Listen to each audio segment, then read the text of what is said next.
Everyone, welcome to Mox creations. ಇದು ನೀವು ನೋಡ್ಬೋದು, ಇವತ್ತು ಪ್ಯೂರ್ ನ್ಯಾಚುರಲ್ ಕ್ರೇಪ್ ಮೇಲೆ ಮೆಟೀರಿಯಲ್ ಬಂದಿದೆ. ಬಟ್ ಇದು ಎಲ್ಲರೂ ನಾರ್ಮಲ್ ಕಲರ್ ನೋಡಿ ನೋಡಿ ಸಾಕಾಗಿ ಹೋಗಿರ್ತೀರಾ. ಸೊ ಇದು ನಾನು ಗೋಲ್ಡ್ ಮೇಲೆ ಮಾಡಿಸಿ ತರಿಸಿದ್ದೀನಿ. ಪ್ಯೂರ್ ಚಿಕ್ಕು ಕಲರ್ ಇದೆ. ಇದ್ರ ಮೇಲೆ ನೀವು ಕಲರ್ ಕಾಂಬಿನೇಷನ್ಸ್ ನೋಡ್ಬೋದು, ತುಂಬಾ ಚೆನ್ನಾಗಿದೆ. ಪಿಂಕ್ ಇದೆ, ಇದರಲ್ಲಿ ಯೆಲ್ಲೋ ಇದೆ, ಪರ್ಪಲ್ ಇದೆ, ಗ್ರೀನ್ ಶೇಡ್ ಕೂಡ ಇದೆ. ತುಂಬಾ ಚೆನ್ನಾಗಿದೆ. ಒಂದು ಸ್ಕೈ ಬ್ಲೂ ಕೂಡ ಇದೆ. ಏನಿಲ್ಲ ಅಂದರೆ ಒಂದು 10 to 15 ಸ್ಯಾರೀಸ್ ಮ್ಯಾಚ್ ಆಗುತ್ತೆ ನಿಮಗೆ. ಇದರಲ್ಲಿ ಎಕ್ಸ್ಟ್ರಾ ಕಲರ್ ಒಂದು ಬಂದಿದೆ, ಪ್ಲಸ್ ಇದು ಬಂದ್ಬಿಟ್ಟು ಯೆಲ್ಲೋ ಕಲರ್ ಬೇಸ್ ಮೇಲೆ ಬಂದಿದೆ.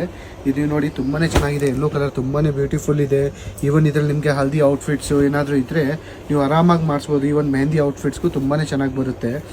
ಇದರಲ್ಲಿ ಕಲರ್ ಕಾಂಬಿನೇಷನ್ಸ್ ನೀವು ನೋಡಿ, ಇದರಲ್ಲೂ ಹಂಗೆ ಡಾರ್ಕ್ ಪರ್ಪಲ್ಲು ಹಾಗೂ ರಸ್ಟ್ ಆರೆಂಜ್ ಕೊಟ್ಟಿದ್ದಾರೆ, ಸ್ವಲ್ಪ ಮಹಾರಾಣಿ ಪಿಂಕ್ ಕೊಟ್ಟಿದ್ದಾರೆ. ಇದು ಗ್ರೀನ್ ಶೇಡ್ ನೋಡ್ಬೋದು, ಇದು ತುಂಬ ಚೆನ್ನಾಗಿದೆ. ಹಾಗೂ ಗ್ರೇ ಕೊಟ್ಟಿದ್ದಾರೆ, ತುಂಬಾ ಹೈಲೈಟ್ ಆಗ್ತಾ ಇದೆ. ಈವನ್ ಬ್ಲೌಸಸ್ಗೆ, ಸ್ಯಾರೀಸ್ಗೆ, ಗೌನ್ಸ್, ಲೆಹಂಗಾಸ್ ಏನು ಬೇಕಾದರೂ ಮಾಡಿಸ್ಬೋದು. ಸೊ ನಮ್ಮ ಸ್ಕ್ರೀನ್ ಮೇಲೆ ನಂಬರ್ ಇದೆ. ಸೊ ಅದಕ್ಕೆ ವಾಟ್ಸಪ್ ಮಾಡಿ, ಬುಕ್ ಮಾಡಿ. ನಿಮ್ಗೆ ಯಾವ ಕಲರ್ ಇಷ್ಟ ಆಗುತ್ತೆ ಅದನ್ನು ಬುಕ್ ಮಾಡಿ. Thank you everyone.